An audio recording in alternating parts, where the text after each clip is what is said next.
behalf of the National Spiritual Assembly, may I welcome you all and apologize again for the cramped conditions we find ourselves in, which is a good sign, because so many friends are here tonight, and that's not a surprise. But many friends are here from various parts of the country, and indeed from the Republic of Ireland, from Dublin, so welcome. Would also like to acknowledge the presence here of Councillor Shirin Fosda Faroudi and members of the Auxiliary Board. It is a great privilege to have with us this evening one of the very distinguished believers of the formative age of the faith of Baha'u'llah. Ian Semple served as a member of the Universal House of Justice, the international governing body of the Baha'i faith, the body ordained by the manifestation of God himself as the supreme governing body of his mighty cause. From its inception in April 1963 until Nowruz, March 2005. And many of you know about Mr. Semple's services, but I still think it's worthy to recall some of the highlights. Mr. Semple heard about the faith when he was a student at Pembroke College at Oxford University and embraced the cause in January 1950. He went on to serve on the National Spiritual Assembly of the British Isles, as it then was, first elected in 1956, including a spell as its secretary between January 1960 and January 1961. Between 1957 and 1961, Mr. Semple also served as an Auxiliary Board member for propagation of the Baha'i faith in the British Isles and in Norway and Sweden. He eventually left the British Isles in 1961 when he was elected to serve on the International Baha'i Council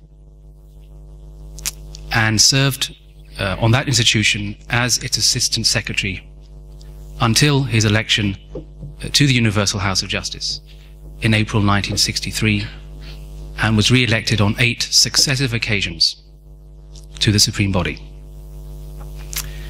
Professionally, Mr. Semple is a Chartered Accountant, qualifying as a Fellow of the Institute of Chartered Accountants of England and Wales in 1955.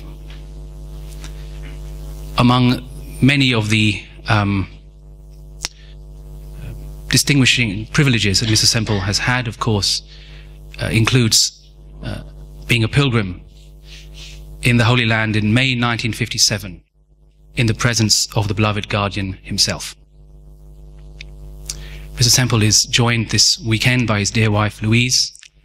He's been sharing many recollections of his years of service in the Baha'i community of the British Isles and of the early meetings of the House of Justice in London in April 1963 with the friends who've been participating in the open weekend tours at the National Baha'i Centre today, and he'll be there tomorrow doing the same.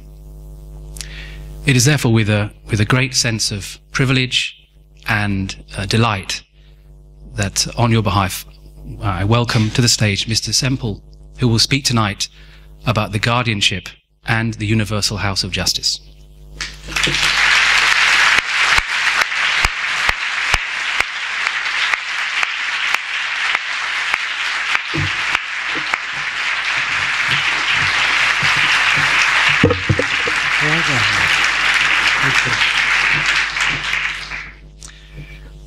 Well, thank you, dear friends. Does this work all right? Is it the right sort of height? Okay. If it doesn't, just wave or leap up and down or something, and I'll do what I can. When recalling these past years during today, it occurred to me once or twice to think how much the British Baha'i community has grown in that short time. When I left in 1961, I recollect there were about 800 Baha'is in the whole British Isles. And they were already not only operating 25 local spiritual assemblies, but directing the work in East and West Africa, and starting to think about the Pacific and all sorts of things, when they were in fact about the size of a a normal, non-denominational, local congregation. But the faith obviously has much greater strength, as you see by that range of activities that they are undertaking. Now, just to see the size of the Friends here and think of all the other Friends out in the British Isles, it's a tremendous advance. What I've been asked to talk about tonight is the Guardianship and the Universal House of Justice, which in a sense is a brief sort of outline of part of the history of the faith. I think history is vital for us to know and understand, but also to see ourselves as part of it. We can't divide life just quite rigidly into the past and the present and the future. Academically, maybe one has to. I remember when I was at university, one of my friends wanted to study the history of the First World War. And he was told by the professor of history that he couldn't do that. That wasn't history, that was current affairs. But really, current affairs is just a continuation of history. This was brought home to me in, I think it was in 1962, when we were commemorating the ascension of Baha'u'llah in Baha'i. And in those days, we would go out there in the evening and we'd have a meal together, and then we'd spend the evening either dozing or walking around and probably sitting talking, and then finally, and probably go to sleep for a while, finally in the morning hours have the commemoration of the ascension of Baha'u'llah. Well, that particular evening, while we were sitting around the table where we'd been eating, the hand of the cause, Mr. Samandari, who was there with us, said how moved he was to be there on that evening, because it was the first time he'd been in Baha'i on the night of the Ascension since it took place. And we realized he had been a pilgrim in the presence of Baha'u'llah when Baha'u'llah had ascended, and here he was sitting with us. That's how short Baha'i history is. This is just the year 162, am I right? Yes, that's right. And we're in the middle of the 2nd century. We're not, in Baha'i terms, in the middle of the beginning of the 21st century.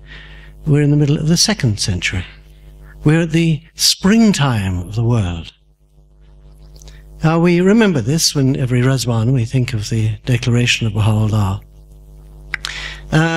But we should think of it also as we look at the developments that have taken place in these recent decades. We're recalling today the visit of Abdu'l-Baha to the United Kingdom. And I don't think there are any Baha'is left here now who recall that visit, but there still were when I first became a Baha'i. There were one or two. Then it was following the passing of Abdu'l-Baha, when Shoghi Effendi was here in London, that he learnt of the death of Abdu'l-Baha and had returned to the Holy Land. He was a very young man. A lot of the Baha'is now are youth, and I think quite a lot of youth are here this evening. Just think what it must have meant to a young man of 25 to suddenly find himself in the position of the guardian of the cause of God, appointed that by his beloved grandfather, Abdu'l-Baha. It was a shattering experience for Shoghi Effendi. And it may be, you think yourself, what would you do if suddenly you were told, look, here is the cause of God for 1,000 years. Look after it. Be the guardian of this cause. Protect it. Teach it. Build it. And that's what Shoghi Effendi faced. And he faced doing this with both tremendous positive assets and tremendous liabilities. Positively, there were many, many deeply devoted Baha'is around the world who rallied to him, who turned to him, as Abdu'l-Baha had said, who just longed to do what he wanted, to do what he showed them for the advancement of this cause. It wasn't that they were starting from scratch, because Abdu'l-Baha had already been talking to them. You had people like Martha Root, who went around the world. And you read the letters between Martha Root and Shoghi Effendi and see this profound love that existed between them. And one must remember how small the Baha'i world was in those days when Shoghi Effendi became the Guardian. It was a very small Baha'i world. And so there was an intimate, loving relationship among the true Baha'is in those days. There were also squabbles, as there are between human beings. I remember Hassan Balyuzi telling me about the early community in England. He said that they were real strong characters. They had to be Baha'is in those days. It wasn't easy for someone like Lady Blomfield to be a Baha'i. And he said but they so loved one another. He said they would come together and they'd fight like cat and dog, and then they'd go apart, and then they couldn't. They just had to come together again. And but they had their strong ideas. They had only just begun to learn about the faith. They hadn't any of the letters of the Guardian. He'd just become Guardian. And they were strong characters, but they fought for the cause. They loved the cause, and they clung together. And this unity among the friends, and the love among the friends, and the idealism of the friends, and their willingness to go out and sacrifice themselves, was what enabled the Guardian to build so much. But we shouldn't think it was easy for him, because he was faced with the most tremendous obstacles in the very early years of his guardianship. Some of the most prominent Baha'is turned against him. Avare, who was an outstanding teacher of the faith in Iran, thought he could tell the Guardian how to run the cause of God. Ahmad Sohrab, who was the secretary of Abdu'l-Baha, didn't like the idea of the administrative order and did all he could to undermine it. Now, if you read some of the things that Ahmad Sohrab wrote, they sound, you may say, very reasonable in some ways. He showed his reasonableness in some ways reasonableness by the way he mistranslated some of Abdu'l-Baha's talks. Sometimes when Abdu'l-Baha would talk about the fear of God, Ahmad Sohrab would think that wasn't quite the thing people wanted to hear. He translated it as the love of God. This thinking one knows better than the center of the cause is the beginning of a rather slippery slope. But the Guardian had to face this. And right at the heart of the problems he had with his family was one Baha'i called Nayar Afnan, who had been accepted back into the faith after having broken the covenant. But he was there in the family. He was a descendant of Baha'u'llah. And there was a story I was told, I think it was by Hassan Sabri, about an early pilgrim, shortly after Shoghi Effendi became the Guardian, who was on pilgrimage, and he went to Bahji. And in Bahji he was met by Nayar Afnan, who lived in a little house, which is now between the shrine and the pilgrim house there. And Nayar said that, of course, Shoghi Effendi had been appointed in the will and testament of Abdu'l-Baha, and they naturally had to obey Abdu'l-Baha's will and testament, but Shoghi Effendi was really a very difficult person to work for. He was very impatient, and it was hard working for him, but of course they had to obey the will. This horrified Mr. Sabri, that someone would say this about the Guardian. But he had his visit to Bahji, and when he returned to Haifa, Shoghi Effendi asked if he'd visited Bahji. He said yes. He said, "Did you see anybody there?" And he said, "Yes, Nayar Afnan." And he said, "Did he say anything to you?" And Mr. Sabri just couldn't say anything. He said, "Nothing particular." And then afterwards, later that night, he thought to himself, "What have I done? The Guardian asked me, did Nayar say anything? And I didn't tell him." So the next morning he was up at the crack of dawn to see the Guardian. And so he recounted what Nayar had said. And the Guardian said to him, "We must be grateful that he accepts the will and testament. What he said about me doesn't matter." Then later, the Guardian's sister, against his will, married Nair Afnan. And Nair Afnan gradually poisoned the whole family against the Guardian. And Ruhia Khanum recalled how when she was, shortly after she was married, the Guardian would sit with the members of his family and saying, this Nair, this Nair, this Nair, he will destroy you all, send him away. And they wouldn't. And that is what happened. The Nair Afnan poisoned the minds of the members of Shoghi Effendi's family against him and caused them all to break the covenant. Now, I mention this now because it's the background at which you could see what Shoghi Effendi achieved. When you read these marvelous letters that he wrote to the West, the Baha'i administration, the World Order letters, his letters encouraging the Friends, all this outpouring of enthusiasm, of guidance, of love, was made against a background of criticism and barbs and problems caused to him by those who were closest to him. Now, I mentioned it now at the beginning because you should understand this.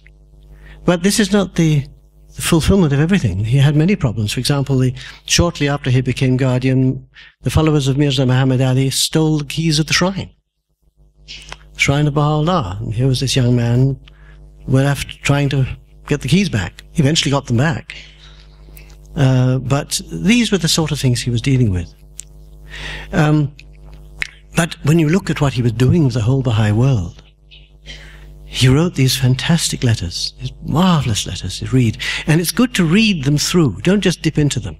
Get the Baha'i administration and the Advent of Divine Justice and the World Order letters and read them through. It may take quite a while, but you see the unfolding of his ideas. One night I was told by Leroy Iwas, his hand of the cause, that the Guardian said to him, Leroy, do you think that when I became Guardian, I had this whole pattern of the administrative order laid out before me, and I began, and I thought best, to gradually unfold it to the Baha'is? And Leroy said, well, yes, Shoghi Effendi, in fact, that's what I did think. He says, it's not true. He says, I didn't know. I just had to take one decision after another. Abdul Baha had said I would be guided, and I trusted Abdul Baha. So it wasn't the Shoghi Effendi who had funny feelings inside that he was getting a guidance. Abdul Baha said he would be guided, so he had confidence in Abdul Baha that he would be guided. And when something needed deciding, he would decide it. And he would know it was right, and he would move on, and then the next stage would evolve. And he didn't hesitate to change his mind occasionally. This is where one has to understand that a manifestation of God and those that he leaves at the center of his faith are sensible people. And the Guardian appointed a language to be translated in the goals of the plan, and the National Assembly wrote back and said, Shoghi Effendi, we've looked to find this language, but we're told it became extinct 2 generations ago. So we said, all right, translate such and such a language. He didn't say, oh dear, I've become, I've made a mistake, I can't be infallible. He says, oh, I said choose that, all right, doesn't work, choose another one. But he had a combination of great wisdom and great confidence and great humility and great good common sense. And you see this comes out in all his writings. So I do ask you to make a point of reading through his writings.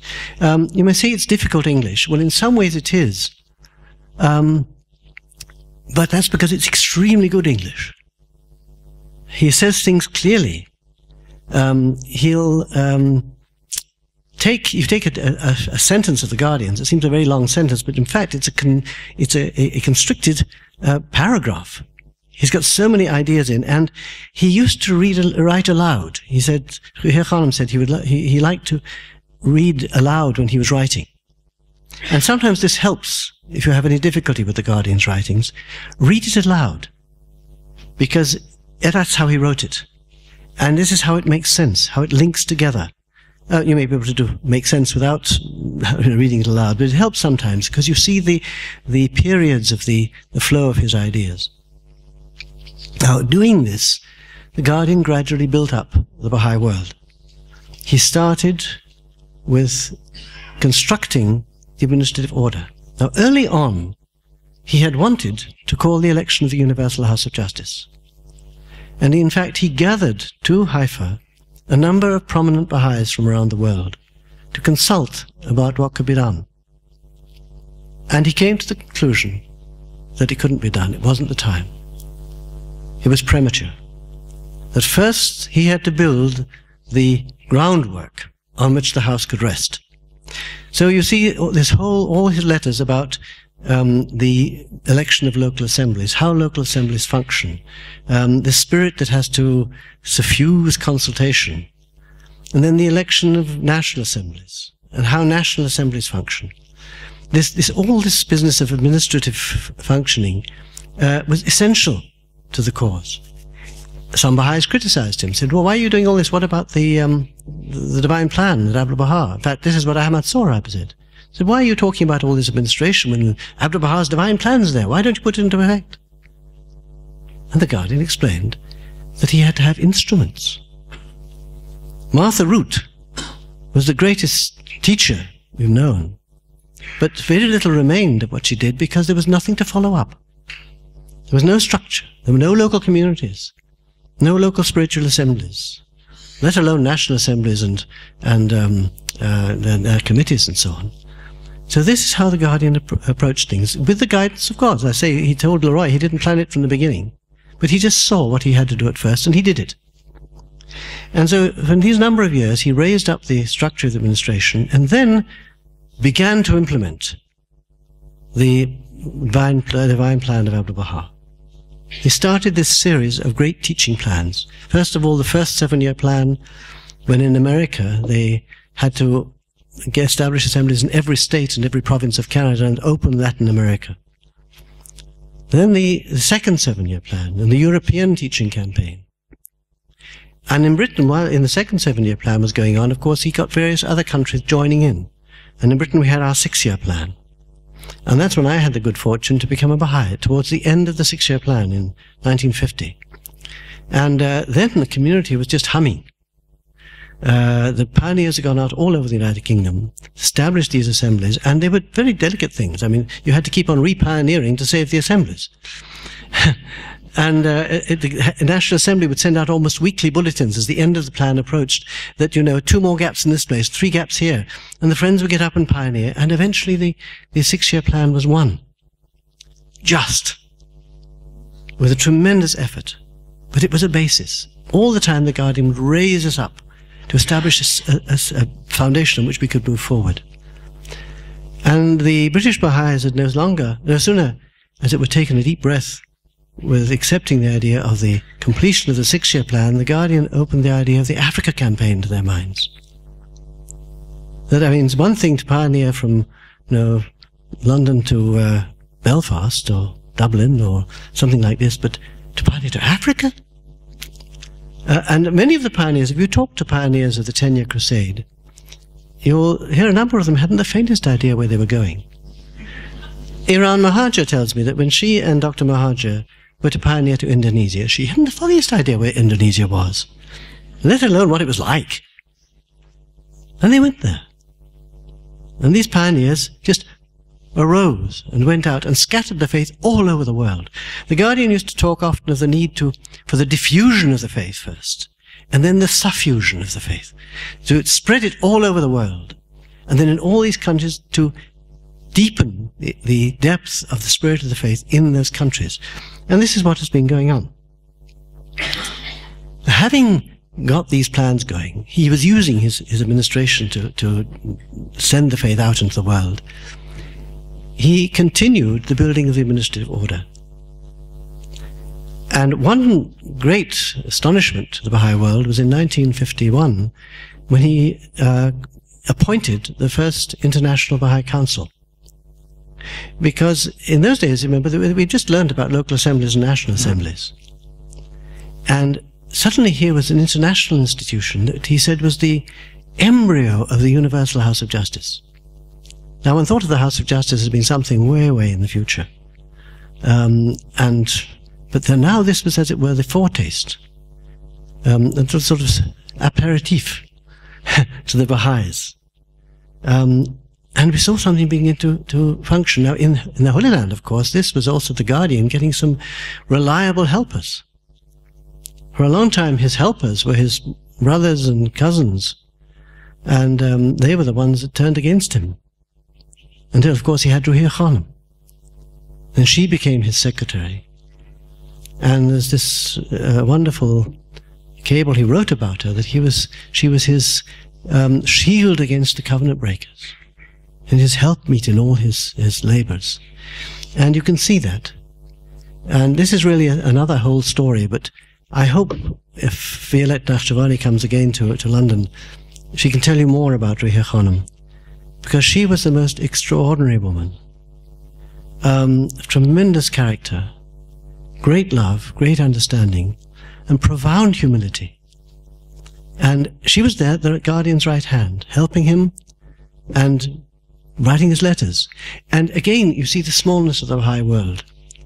You read the letters from Ruhiyya Khanum to the Secretary of the National Assembly of the British Isles. It was Dear John. John Ferriby was the secretary, so Ruhiyya Khanum calls him Dear John. Now, he would actually call her Ruhiyya Khanum, but even so, there was this closeness and this love between the friends. And so now we had some friends who were sent to Haifa. I remember in England, we were all astonished when suddenly we got this message to the National Assembly, asked Lotfullah Hakim to go to Haifa for services. Lotfullah Hakim was the descendant of, I think, the earliest Jewish Baha'i in the faith. And he'd been pioneering, he'd served Abu Baha, he was pioneering at this time in Edinburgh, I think. And so he went to Haifa, we didn't know why. And then there were two elderly ladies in America, the Ravel sisters, who were devoted Baha'is. They were called there too, the Jessie and Ethel. And they were two wonderful souls, small ladies, lovely sisters, but very different in character. Ruhiyya Khanum said once that there were two saints in Haifa. One was Ethel Ravel, the other was Alice Kidder. Alice Kidder was someone who was keeping as a companion for Ruhiyya Khanum at that time. But Ethel Ravel was that. She was a saint, absolutely a saint in every way, and had a very wry sense of humour. She always worked every day. If she got some job, she just worked till it's finished, and then she went to sleep, even if it was 2 o'clock in the morning. The next day was a new day, and she started again. When I was in pilgrimage, the last morning, I got up rather early to get ready to leave. And Ethel Ravel was up down the kitchen, already beginning to get breakfast. And she had one of her eyes didn't work properly with the other. It looked out a little bit. And so she tended to hold her head on one side. And as I came into the kitchen, she looked at me and said, "The early bird catches a worm. Who wants a worm anyway?" That was typical of Ethel. Now, Jessie was quite a different character. She was a bulldog. She had the International Fund on her hands. In fact, she had it in a pink toffee tin. And she kept it in her room, and her room was the only room in that building that had a Yale lock on it, because she had the fund in there. And she would bargain for the faith. She was absolutely rigid in the defense of the faith. So these two sisters were there. And then gradually the other members of the council. And we just got the idea of the council being called into being by the Guardian when the following December 51, he appointed the first living hands of the cause of God. Up till then, the only hands we'd ever thought of or heard of were ones from the time of Baha'u'llah and Abdul Baha, or ones who'd been appointed posthumously. And clearly they were the most outstanding people, but the idea of actually having a hand of the cause of God in this world whom you could meet and talk to just never occurred to us. This was again something for the future. Suddenly, here were the hands of the cause appointed by the Guardian. This was such a thrill to the Baha'i world. And I remember one of the few I had met at that time was Hermann Grossman.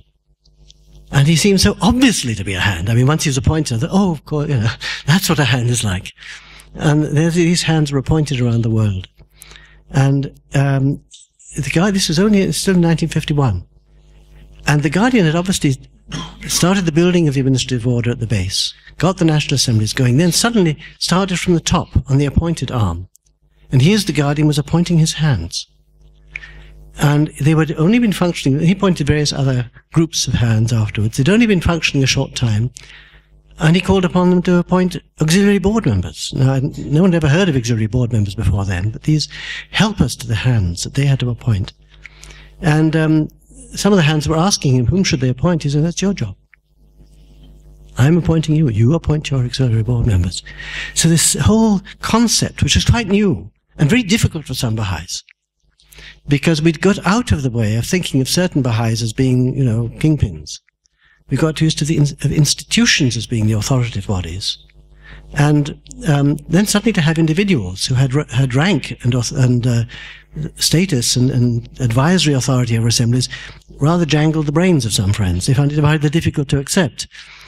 Because we hadn't got used to this idea. This administrative order has this side of appointed persons, the hands of the cause and their auxiliary board members, doing certain functions which are different from the sort of functions we're used to in other religions. They're not a clergy. Very different. And yet they are, the Guardian in the dispensation describes these different elements of the Baha'i administration. And that again is a thing to read through very carefully. For example, he has the principle of democracy, which is evident there in the methods of election. There's the principle of monarchy, which in a sense is the Guardian and his appointees. And then there's the function, quality of aristocracy. Now, some friends thought, oh, the aristocrats, their hands, but that's not it. The principle of aristocracy appears in the responsibility of spiritual assemblies and their members to decide what they believe is right, not what they think the people will want. Assemblies are responsible to consult the Baha'is, to find out what the Baha'is think, to find out what they need. But their authority is to God, to decide what by conscience they believe is right. Now this is what aristocracy means. It's the principle of our election of bodies. An aristocrat is the rule of the best. Aristocracy means the best. So the principle of Baha'i election is for the believers to elect the best. Now they're not going to be marvelous. We're all human beings. But that's the aristocratic principle, that we shouldn't appoint people that we think have to do what we believe. The sovereign is not the people. The sovereign is God. This is the kingdom of God on earth, not the republic of God on earth. And when we elect our spiritual assemblies, we are electing those whom we feel are best, whom we will obey, whom we can consult, whom we can advise, but whom we will obey. This is the aristocratic principle in the faith. And it's interesting how the Hands did this when they came to deal with the House of Justice, but I'll come on to that later. Now, the Guardian had been building all this, and so we had this vision of the plan, the 10-year crusade going ahead, when he suddenly passed away. And this was a most tremendous blow to the Baha'i world. He was young. About 61, I think, was he, when he died? And we loved the Guardian so intensely. And as I say, it was a small world. And there were many Baha'is who'd met the Guardian, as I had the bounty of doing. And he was such a considerate person, so full of enthusiasm, and he had majesty. I mean, you would never sort of, underestimate the stature of the Guardian, but he was so loving. I was a British pilgrim, and he welcomed me, and then the first thing he started talking about was the weather. He knew the British people talked about the weather. But he, in the way that he welcomed the pilgrims, he actually, I learned later from Rahir Khanum, had solved a problem. And I'm going to mention this because it's an example of how the Guardian, with his humility, solved problems. The problem was this, that the pilgrims used to be gathered, and the Guardian would come in to meet them. Now, as you know, in Western society, ladies do not stand up when men come into the room. So, some of the Western ladies, when the Guardian came in, would continue sitting down and sort of hold up their hand to be shaken and say, "How do you do, Shoki Effendi?" And he couldn't permit this. To start with, it was too terrible a test for the Oriental Baha'is. And for anybody else who saw it, it was not he couldn't allow that to happen.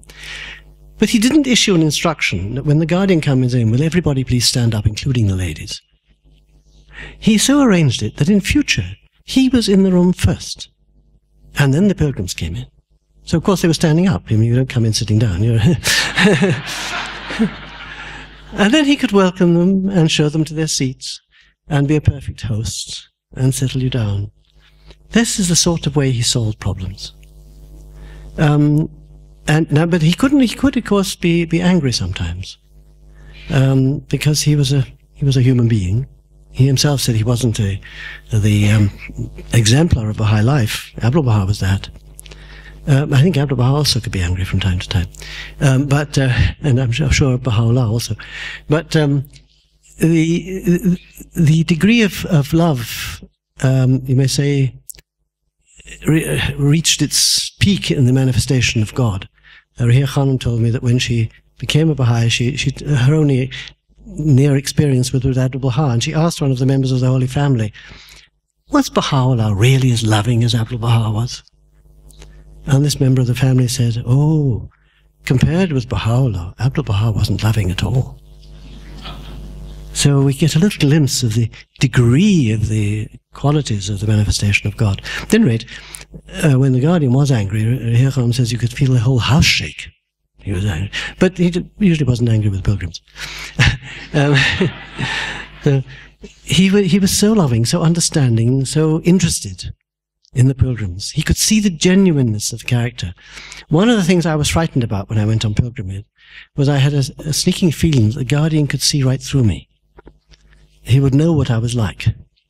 And that is a very uncomfortable feeling in relation to anybody. I mean, if it's the Guardian of the cause of God, it's extremely uncomfortable. The resolution of that was to learn that that's exactly what he did. He knew you. But the consolation was that the flaws he just ignored.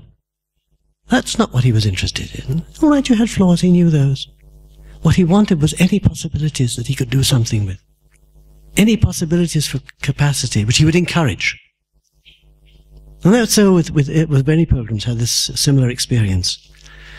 So he had this positive effect on the friends and aroused their great love and affection. So the friends loved the Guardian very, very dearly. When he passed away, it wasn't just the loss of the Guardian, it was the loss of Shori Effendi. So we had this funeral in London, and Rahia Khanum was here, and she comforted the friends, and she rallied the hands and took them back to Haifa. And then we had this wonderful message that the hands sent out. And they took forward the whole 10-year crusade to a victorious conclusion. The Guardian had been very worried by the midpoint of the crusade, that things were dying down. They'd had the outflow of pioneers. And he spoke to two lots of pilgrims in different ways. He said this to several groups of pilgrims. But to one group of pilgrims, he said, I called upon them to pioneer and they wouldn't go. I called upon them to disperse and they wouldn't go. What was the next thing he said? Oh yes, sorry. Yes, so personally wouldn't go. He said, they will leave as refugees. So those were three things. Then the other people, he said, I called upon them to pioneer and they wouldn't go. I called upon them to disperse and they wouldn't go. I will not call upon them again.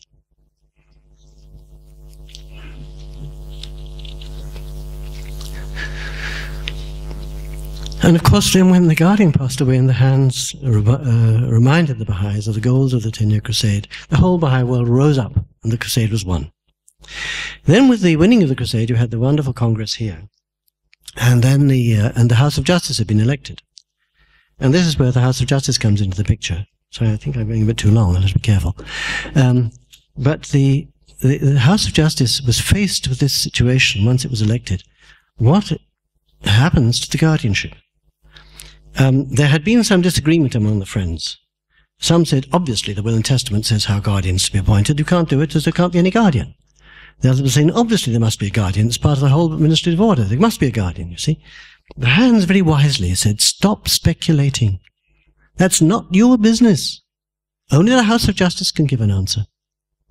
And I remember when the French NSA wrote the covenant, when Mason Remy wrote the covenant, the French NSA followed him.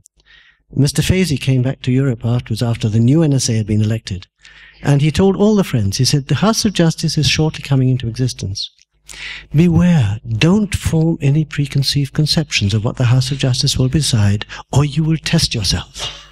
Be ready for whatever it decides. Now this, of course, from the point of view of the House of Justice, was a tremendous problem. The Will and Testament, you see, doesn't say how a guardian is to be appointed. The Will and Testament says, first of all, about Shoghi Effendi, that Shoghi Effendi will be succeeded by the firstborn of his lineal descendants. Now, one problem is, what do they mean by lineal? Is it only his children and their descendants, or does it include the other branches, the collateral branches? We don't know. We never had to answer the questions, but that's in the air. Then there was later on that the guardian must appoint his successor in his lifetime. And this choice is to be approved by the 9 hands in the Holy Land. Okay. And if the guardian's eldest son doesn't fulfill the spiritual qualities of appointment, he should choose another branch and appoint another branch. It says nothing about what the guardian should do if it turns out that all his sons are hopeless, or if there's no one he could appoint, which is what happened. The guardian had no sons. Shoghi Effendi had no sons, and all his brothers and sisters and cousins had broken the covenant. There was no branch for him to appoint. And people asked why the guardian didn't say anything about this. And the House of Justice, in one of its letters, says we should understand this as an example of the infallibility of the guardian. If you look at the way he explains the will and testament, it's quite clear that the guardian's function is interpretation of the sacred texts. He interprets the faith, he defends the faith, he does not legislate on what the text leaves open. And he was distressed he didn't do this. Even with the Declaration of Trust and Bylaws of National Spiritual Assemblies, he got the American National Assembly to formulate and enact the Declaration of Trust and Bylaws with his soul-shaking hints interwoven. But he didn't legislate them. He got a National House of Justice to make this law, the Namus Akbar. It wasn't for him to say what the Friends do when the Will of Testament leaves something uncovered. He says enough is the Will and Testament in the House of Justice. He'd said that to Friends when they were worried. He says, you've got enough. And that's what he did. He couldn't say anything. It wasn't interpretive. He didn't say it. But then the House of Justice was faced with the problem, what do we have to do? Are we given this function of legislation just so that in such a situation we can appoint a successor? Or we can make a law that how a successor can be appointed for Shoghi Effendi? Is that why we have this authority? Or is that something way beyond our capacity? That we shouldn't do that? That it would be a breach of our authority to do that? And this consultation had to go on, and we consulted the hands, and we know exactly what the House of Justice decided eventually. They could not appoint a successor to Shoghi Effendi, and it couldn't legislate to make it possible to appoint a successor for Shoghi Effendi. That is what it decided, and it's all it decided. Don't go extrapolating this with their own understandings. We are not interpreters of the cause, any of us. The House of Justice is not the interpreter of the cause. It's not a prophet.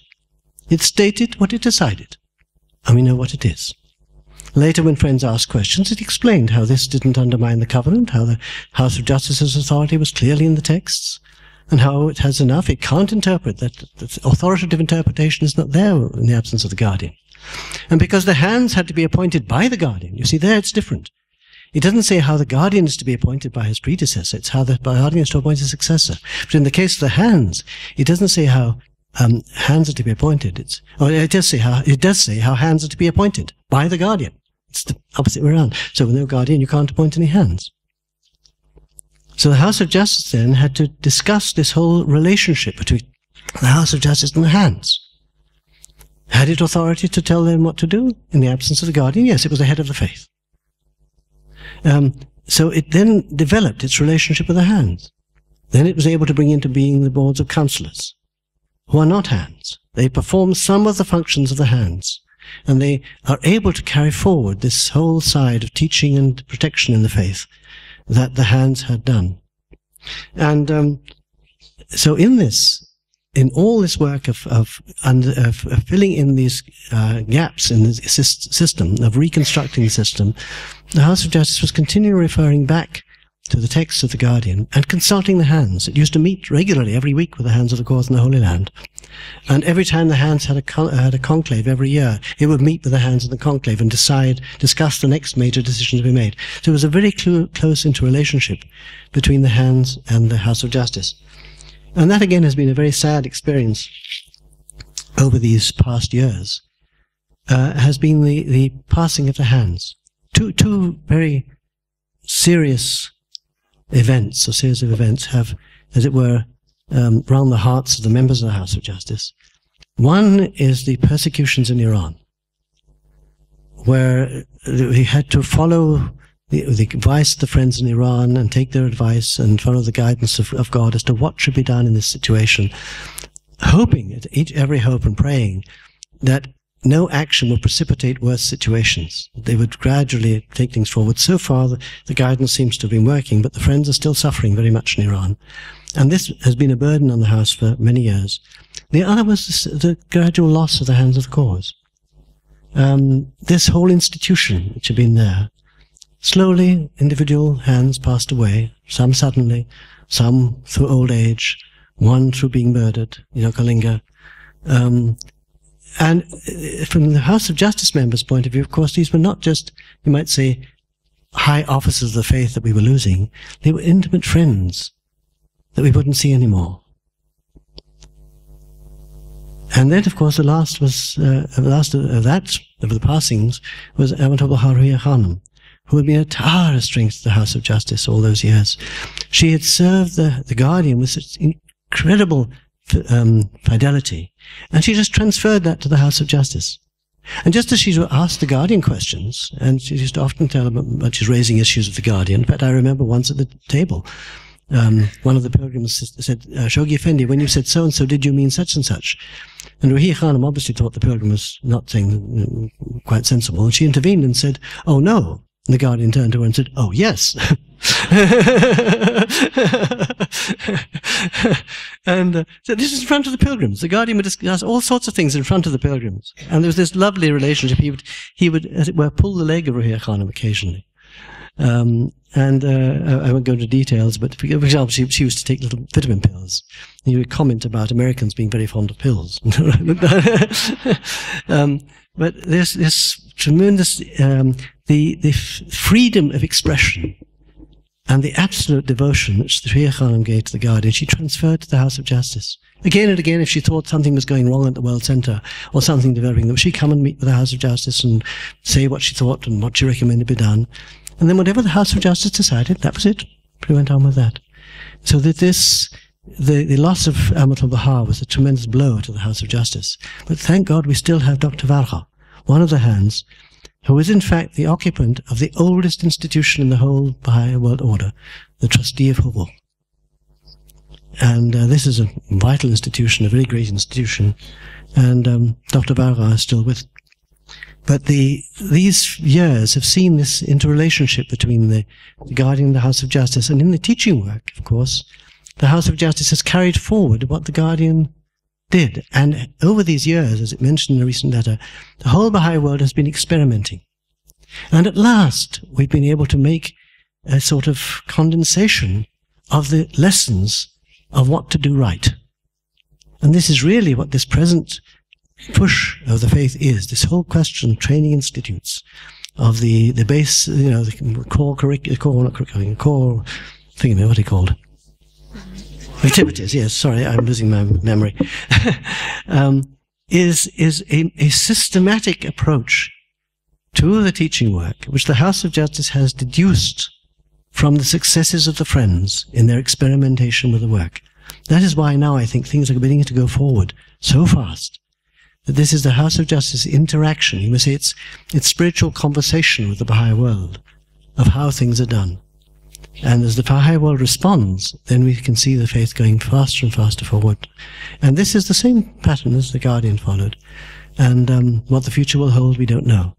But we can be quite certain the covenant is strong, the covenant is there. And as we had a Guardian for 36 years without a House of Justice with him, well, now we have the House of Justice maybe for another 800,000 years without the Guardian. I don't know how long. It's not our business. That's God's business. But at the present, we have the House of Justice, and that is quite enough to enable the Baha'is to build the world order of Baha'u'llah. Thank you.